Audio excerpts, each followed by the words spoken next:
ඉතින් දැන් යන්න තමයි හදන්නේ බබාට බෙහෙත් විදින්න. ගිහින් හම්බෙමු. හායි කොහොමද ඉතින් ඔයාලට? ඔන්න අදත් ලස්සන දවසක් ගෙවෙන විදිහ වීඩියෝ එකකින් අරන් එන්න හිතුවා.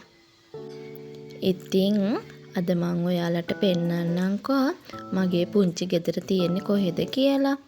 මේ ඉතින් මගේ පුංචි ගෙදරට එන පාර තමයි. ලස්සන චූටි පාරක් ගෙදරට එන්න අපි හදාගෙන තියෙන්නේ. ඉතින් මේ පාර අපි හැමදාම අතු ගන්නවා. අද නම් ඉතින් මම උදේමනේ වීඩියෝ එක ගත්තේ. ඒකයි ඉතින් තාම අතු ගාලා නැත්තේ. මේවා ඉතින් ස්වභාවිකව හැදුන ගස් නන් නෙවෙයි. අපේ හස්බන්ඩ් ඇටගෙන හල්ලා පැල කරපු ගස් තමයි ඉතින්. ඉතින් ඔය තියෙන්නේ මගේ පුංචි ගෙදර. මේ ගෙට ඉස්සරහා ඉතින් වටේටම තියෙන්නේ කුඹුරු යායක් තමයි. තව ඉතින් හදාගෙන යන පුංචි ගෙයක් නේ. මේක ඉතින් හදලා වැඩ ඉවරුණාට පස්සේ ලස්සනට තියේවි.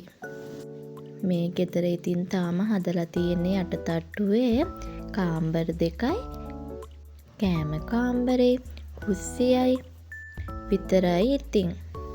මේක තමයි ඉතින් මගේ පුංචි කුස්සිය.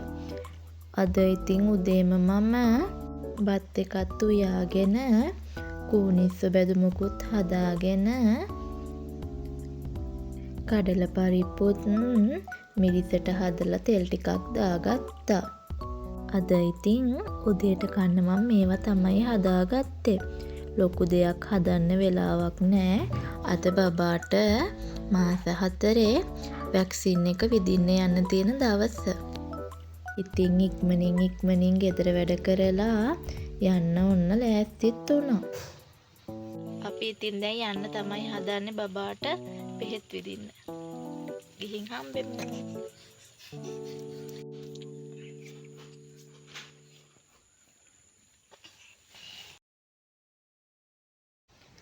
දැන් ඉතින් අපි යන්න තමයි හදන්නේ.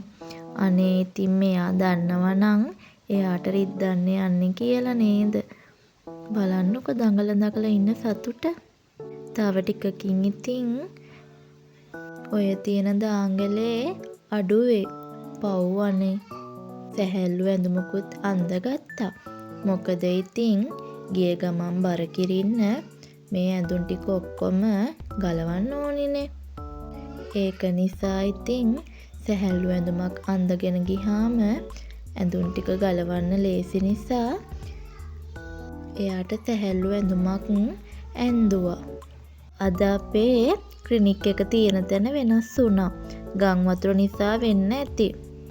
පන්සලක තමයි ඉතින් අද ක්ලිනික් එක තියෙනවා කියලා මිස් කෝල් කරේ. මේ බලන්නකො අපේ ගඟ.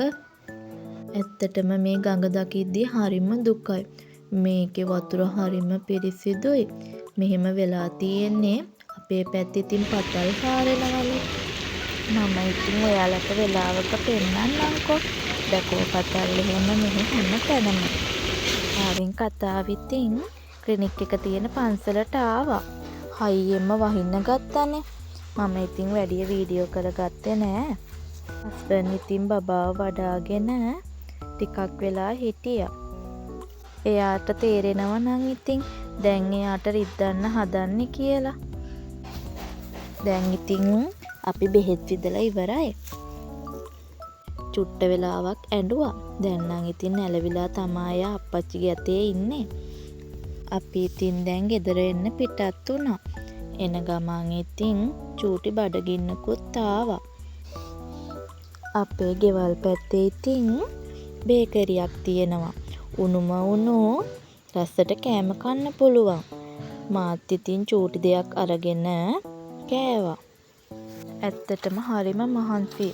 ආපු ගමන් මම බබාව නිදි කරලා මමත් නාගත්තා.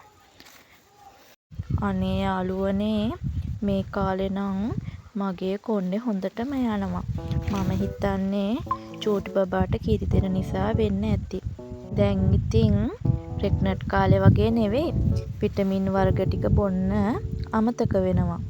මාස 6ක් යනකම් ඉතින් විටමින් වර්ග අපි ගන්න ඕනේනේ. ඒත් ඉතින් උදේට බොන්න තියෙන පෙති ටික මට මතක් වෙන්නේ එක්ක හවස් වෙලා. ඒ තරම් ඉතින් බිසි වෙනකොට ඒක බොන්න අමතක වෙනවා. බලන්නකො අහුරු පිටින් ගැලවිලා යනවා. තව ටික දවසක් යනකොට අර බලු නැට්ට වගේ වෙයි මගේ කොණ්ඩේ. නේද? නෑ මම ඉතින් එහෙම වෙන්න දෙන්නේ නෑ. හොඳ තෙල් එකක් හදලා ගාන්න ඕනි. ඇත්තටම මමත් නාලා කරලා ටිකක් නිදාගත්තා. අද ඉතින් මට තියෙන්නේ බබා ගාවට වෙලා ඉන්න තමයි. හස්බන්ඩ් ගෙදර ඔක්කොම වැඩ ටික ඉවර කරලා. අද ඉතින් එයාට නිවාඩුවක් දාගත්තා. බෙහෙත් විදින්න යන නිසා. එයා ඉන්නවා කියන්නේ ඉතින් මට ලොකු හයියක් නේ. එයා ඉතින් මට උපරිමයෙන්ම උදව් කරනවා ගෙදර වැඩ ටික ඉවර කරගන්න. අදත් ඉතින් ඒ වගේ දවසක් තමයි. රෑ වෙලා ඉතින් චූටි බබාට හොඳටම අමාරු වුණා. උණත් වැඩි වෙලා මම ඉතින් එයාට නියමිත බර අනුව පෙනඩෝල් සිරප් ටිකකුත් දුන්නා. බලන්නකො කෙන්ද්‍රි ගගා ඉන්නේ පව්වනේ. අද ඉතින් බබා ගාවටම වෙලා ඉන්න ඕනි හින්දා අපි රැට යුවෙත් නෑ. හස්බන්ඩ් කඩෙන් අද කෑම අරගෙන ආවා. ඉතින් ඒකත් කාලා මම නිදා ගන්නවා.